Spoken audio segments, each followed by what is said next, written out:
Hello, comrades, and welcome to this video in our historical skills series. I've already recorded a video on essay writing skills, which was released quite a while ago before our first SAC. This is in preparation to our upcoming SAC, as well as this will be quite helpful in preparing for the end of year exam. So I'm going to start off by just going over the exam specifications for the current study design, because we are in you may not realize it, but we have just started a new study design. Basically, study designs get updated every 4 years, and we've just started this new one. So there are 2 sections to the exam. I've actually got a sample exam here, and there are 2 sections. The first section is on source analysis. It's worth 50 marks. It says here that there are 4 25-mark questions. That's slightly misleading because it's not that you have one single question that is worth 25 marks, but rather there are multiple sub-questions. Basically, it means 4 sets of questions, each one relating to a different revolution. So the reason it's worth 50 marks is because you will get to the end of your exam. You will see section A, you'll open the exam booklet, and the first thing you'll see is question 1, the American Revolution. Do not panic. We haven't learned about the American Revolution, which means you skip that. Question 2, it says the French Revolution. Oh no, but don't panic because we haven't learned about the French Revolution, so you skip that as well. You go to the Russian Revolution, and once we've learned about it at the end of your exam, the Chinese Revolution. So you'll answer 2 of these 25-mark questions, which is actually sets of questions. You answer both questions related to revolutions you studied. Each question comprises 3 to 4 sources in a separate source booklet, which you can see in here.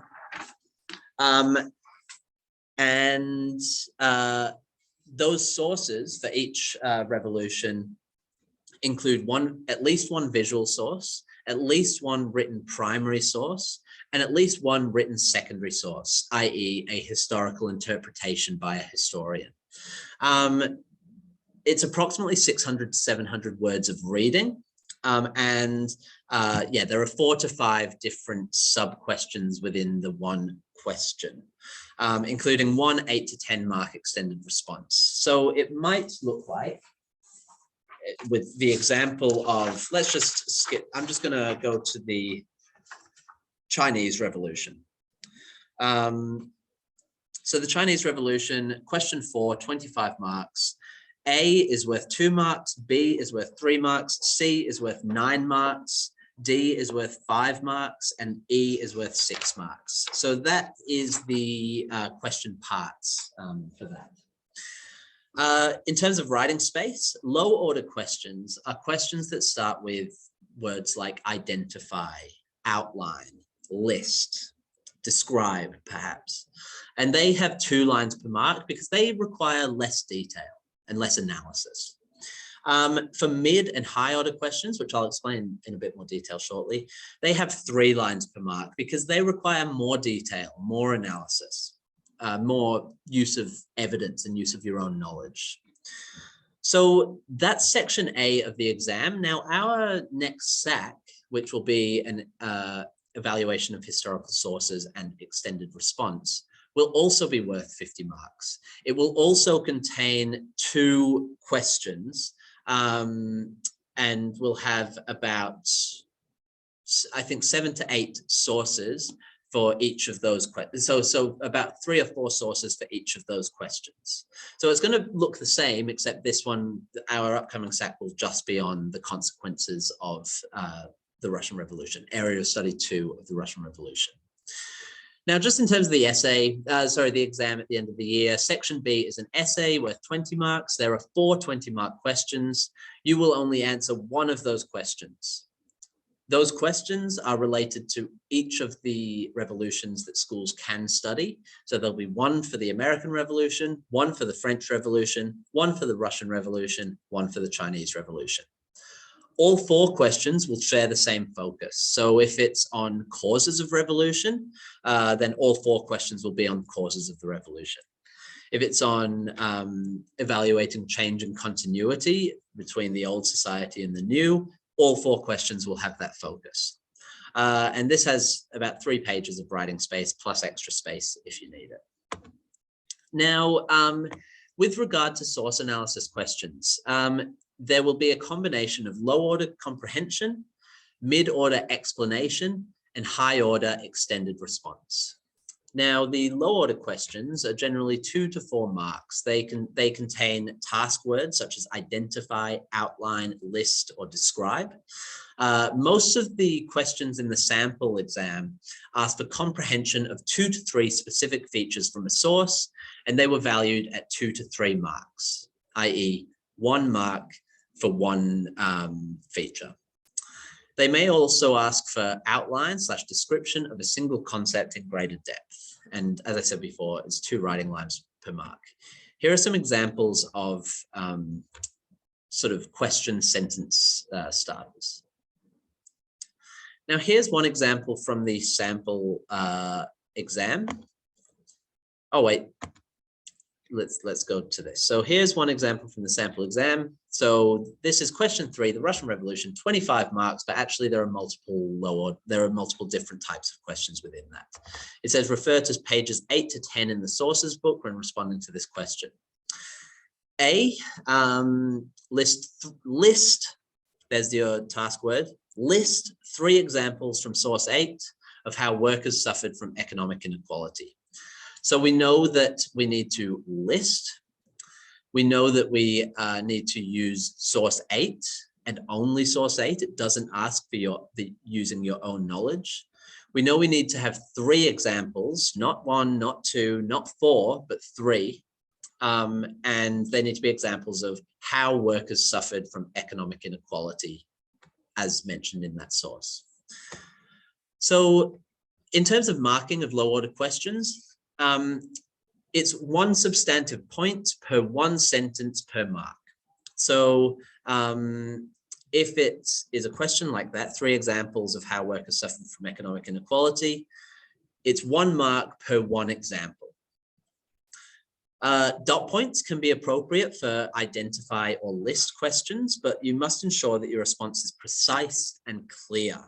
So here are some examples of imprecise and unclear responses. So with the question, identify 3 challenges discussed in source 1 created by Russian involvement in World War I. If you just put dot point heavy casualties, that's not precise enough. It's not specific enough. 1.8 million casualties, again, not precise enough. It's not actually a point, it's just taking some information and plonking it in there without actually explaining that a little bit. While these are appropriate responses, casualties were greater than expected, forcing the use of untrained men to replace them. That's using evidence from the source, identifying a challenge from the source, while also placing them within a full sentence. The army had to rely on untrained men of the second levy after it suffered 1.8 million casualties in 1914. That's another appropriate response that would get you a mark there. So we've had a look at the example. Now, mid-order explanation questions. They're worth 4 to 6 marks. Most of the sample questions, again, within this exam, exam, were formatted as the following sentence stem. Using source X and your own knowledge, explain whatever the key knowledge is. Now, that doesn't mean that every question is going to be formatted like that. It could focus on your own knowledge and not require sources. So it might say, using your own knowledge, explain blah. It can use 2 sources, so using source X and source Y. It can use lower order verbs, so describe or outline. And it also can use a higher order verb like analyze if it's constrained to 1 or 2 points, so not like an extended response where you need more points. It'll again be 3 writing lines per mark. And let's have a look at the marking for this. So high quality responses will address all the key knowledge outcomes or the key knowledge points mentioned in the question. It'll address all the historical thinking skills or use all the historical thinking skills named in the question, and will skillfully move between using the source and your own knowledge, if that's the way the question is phrased. Jumping down here, my suggestion would be to start by looking closely at the source and analyzing the source, then expand to your own knowledge. So if it was like a teal paragraph, you'd have your topic sentence and your evidence would be from the source. Your analysis is expanding from the source to using your own knowledge, and then you might return to the source where relevant. Medium responses may only use either sources or your own knowledge, or it might overlook one of the key knowledge outcomes or thinking skills in the question. So here is the marking scheme that I'll be using for the upcoming SAC. So high scoring responses might be approximately this level of detail. So if it's a 4-mark question, a high scoring response might be about 80 to 125 words. 5-mark questions, it might be about 125 to 150 words. And 6-mark questions might be about 150 to 200 words. So high mark questions will show a high level of knowledge and skill addressing all aspects of the question with sophisticated, cohesive arguments, addressing all of the key knowledge points and historical thinking skills named in the question. It'll provide a range of precise and specific evidence to support claims, not just from the source, but also, statistics, names, dates, events, quotes, things that you have remembered from your own knowledge as well. If use of specific sources is required, it'll show insight and ability to contextualize that source or make inferences based on what the source either shows or says. It'll select highly relevant evidence from within the source and integrate it into your analysis in support of your arguments. Now, that's what a high level response will look like, whether it's out of 4 marks, 5 marks, or 6 marks. Medium responses will show a confident level of knowledge and skill, but may miss some aspects of the question. It'll still address most aspects of the question with sound arguments. It'll provide evidence to support arguments, but that evidence may be a bit more generalized or imprecise. Remember, we want specific evidence, being as specific and precise as possible. If use of specific sources is required, it'll show comprehension and understanding. You'll select relevant evidence and use this to support explanations and descriptions, but it might not be as analytical of the sources. Low responses will show a limited level of knowledge and skill. It'll address some aspects of the question in a simple or superficial or surface level way. It'll have limited use of any evidence, like external evidence from your own knowledge. And if use of specific sources is required, it might just transcribe, paraphrase, or describe with only partial understanding or relevance. So not actually analyzing the evidence that you're using from the sources. And it might not have enough detail. Perhaps it'll be too short to contain the level of detail needed. And really low marking ones, one mark or 0 is, 1 mark is just having at least one relevant sentence. But that's sort of the marking scheme that you're looking at with mid-order questions. Here's an example of a mid-order question from the sample exam. It says, using source 10, source 11, and your own knowledge, analyze 2 consequences of war communism. So we know here that we need to analyze. That is the task word that we're being asked to do. We're not being asked to summarize or outline or explain, but we're being asked to analyze, break down 2 consequences of war communism.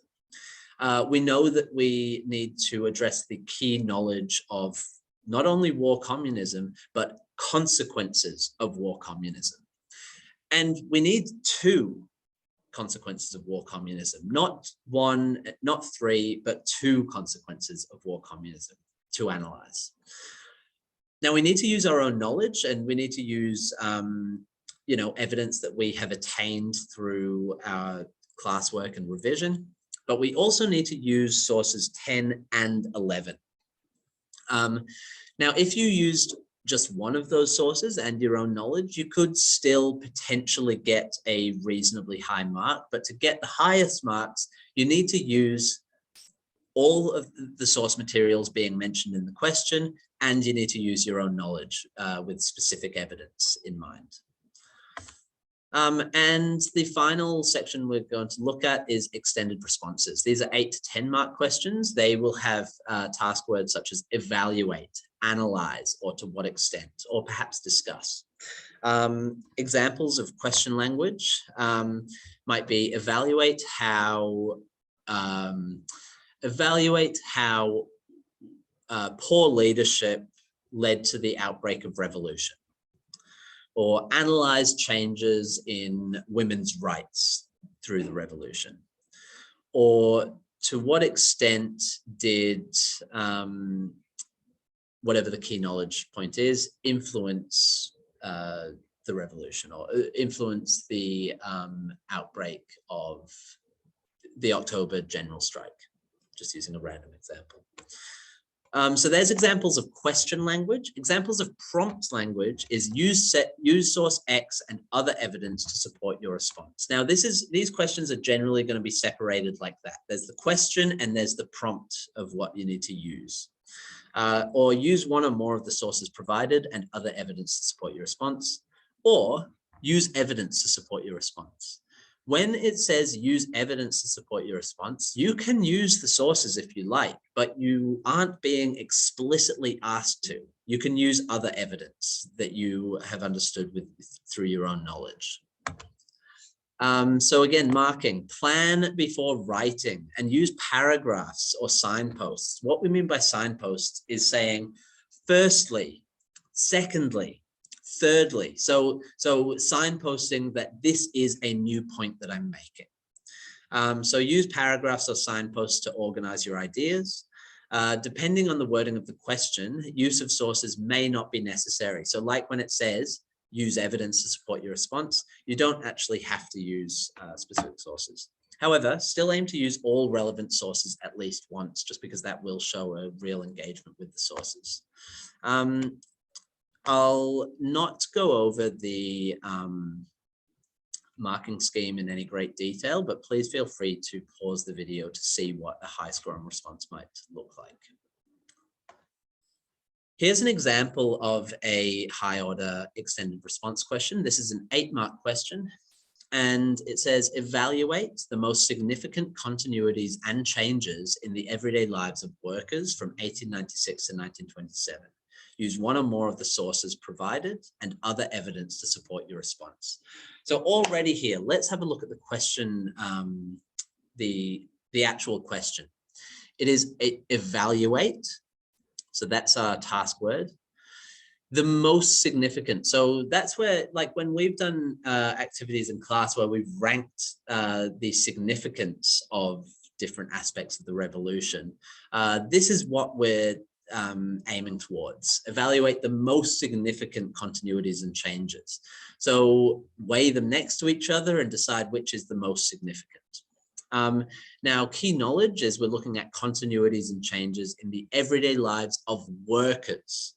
We're not looking at the everyday lives of peasants. We're not looking at the everyday lives of nobles. We're looking at the continuities and changes in the everyday lives of workers. This is from 1896 to 1927. So that is looking for continuity and change from Tsarist times to the new regime. It asks for use of one or more of the sources provided, as well as the use of other evidence to support your response. So you'll need to draw on other evidence as well as the sources. You should aim to have sort of 3 or 4 substantive points separated using paragraphs or using signposting, firstly, secondly, thirdly. And it should be structured as like a mini essay. So it's not going to be as long or detailed as an essay, but it will have sort of an introductory statement that perhaps mention some of the significant continuities and changes in the everyday lives of workers. And then with using signposting or paragraphs, looking closely at those continuities and changes, and then weighing them up with some sort of conclusive statement at the end to show your evaluation. So here's an example. Analyze how Vladimir Lenin contributed to the development of the revolution by October 1917. Use evidence to support your answer. So this is an analyze question. It's got some different key knowledge points. So firstly, Lenin and Lenin's contribution, and the development of the revolution by October 1917. So that's, we're looking at the period from February to October. Use evidence to support your answer. So it doesn't actually need to use source evidence, but it does need specific, precise evidence. So the response starts with a contention. Vladimir Lenin's ideas generated widespread popularity for the Bolshevik Party, and his ideas were instrumental in seizing power in October 1917. Then we link to the source. Source 1 provides insight into the weaknesses of the provisional government, which Lenin took advantage of in order to build support for the Bolsheviks. Now, this sentence is great because if we just left it at source 1 provides insight into the weaknesses of the provisional government, that's not enough. That's not responding to the question or linking to the question, because the question is about how Vladimir Lenin contributed to the development of the revolution. So by adding, which Lenin took advantage of in order to build support for the Bolsheviks, that's drawing it, linking it back to Lenin. Lenin exploited the fact that the government had no popular mandate, using a quote from the source, with his slogan of all power to the Soviets, and exploited the government's failure to address the burning issues of war and land, another link to the source, with his slogan of peace, bread, land. This is using external evidence. In doing so, Lenin won widespread support from workers, soldiers, and peasants because, as historian Robert Service points out, the Bolshevik Party had the slogans that most neatly corresponded to their wishes. Historian Orlando Fages agrees, arguing that Lenin's simple slogans and his belief in immediate action empowered and inspired Russian workers and soldiers, giving them the idea that something could be done. Now, this is drawing in historians' views. It's a really good idea to try and draw in historians' views, but you don't necessarily need to have specific quotes if you can paraphrase their perspectives and their views. More evidence, the Bolshevik Party grew from 20,000 members at the start of 1917 to 350,000 by October. This mass support put them in a clear position of strength by October, enabling their seizure of power. So linking back to the question. So there's an example of a extended response. Although this is just one part, I would imagine that there would be another part to this, because this isn't quite long enough for an extended response. Now, here are command words, and I would encourage you to pause the video and have a look through, make a note of the different command words. We've got identify, which is to extract or list the most relevant information. Dot points may be appropriate. It'll generally be identify from source X. List is the same thing. Give a brief list. Dot points again may be appropriate, and it's taking things from the source. Describe is to give an account of the main features of a concept or source. Outline is to provide a summary of the most relevant or essential points. Compare is to discuss similarities and differences between two concepts or sources. To explain is to provide a methodical commentary on how or why something occurred. Break your response into several steps, offer commentary on causes, responses, / effects, / outcomes, / consequences. So use some of the analysis skills of cause, effect, significance, or challenge, response, outcome. How and why, that's explained. Analyze is to break a concept into its components, for example, the different causes of a revolution, and explain each of them in a connected manner. So to break something down and to reconnect them is sort of what it means to analyze. Evaluate is present a judgment of importance or significance. Consider the relative importance in comparison to other factors. Use this to justify your judgment. Discuss is to present a fluent and coherent viewpoint or interpretation on a topic. Organize your justifications or reasons into separate discussion points and support with evidence. And to what extent, which is generally just going to be in an essay question, is present a judgment as to how much you agree with a proposition. Remember that we want to have nuanced evaluation with a to what extent question. Weigh up evidence for and against the idea in the question and use these to support an overall opinion. Now, unpacking exam style questions, I've sort of alluded to this already, but let's just have a look very briefly through this. So a few things that you'll want to highlight. One is the command word. So list 3 examples from source 8 of how workers suffered from economic inequality. This is the same one as before. List means we don't need to explain or describe. A numbered list of dot points is probably appropriate. Also highlight what you need to use using source 8 and your own knowledge, or just here using source 8. We only need to use source 8. Focus on extracting short, useful quotes. Don't worry about including your own facts or own evidence. And we need 3 examples worth 3 marks, 1 mark per example. I would also suggest underlining the key knowledge that you need to draw. Here's another low order question. So using source 9 means we are only required to use source 9. Focus again on extracting short, useful quotes and don't worry about including your own facts. Outline means we don't need to summarize the entire source, just the essential points about the named key knowledge outcome. So using source 9, outline the historian's interpretation of why the Bolsheviks used terror to further consolidate their power. So just what are the essential points from this historian's interpretation of why the Bolsheviks used terror to consolidate their power? 3 marks means you should aim for 3 substantive points in 3 sentences or so with at least 1 quote per point because it's asking you to draw explicitly from the source. Aim for about 60 words here. And here we've got using your own knowledge. So you must use your own knowledge. And it says features of source 5. So using your own knowledge, describe the revolutionary ideas represented by 2 features of source 5. So you're being asked to use your own knowledge and features of source 5. You're being asked to describe. So just describe what the ideas are. No need to analyze where they came from or what impact they had or explain why they were there or how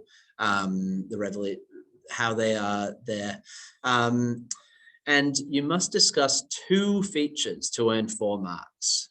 Aim for 4 sentences where you might describe feature number 1 of the source, then describe the revolutionary idea that this alludes to, then describe feature number 2 of the source and describe the separate different revolutionary idea this alludes to. So look, that brings us to the end of the video.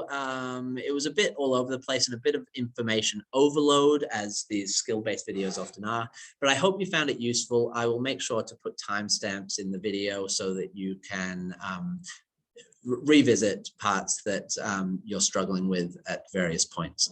I'm going to try and do another video at a later date breaking down this sample exam with guides on how I would answer the different questions.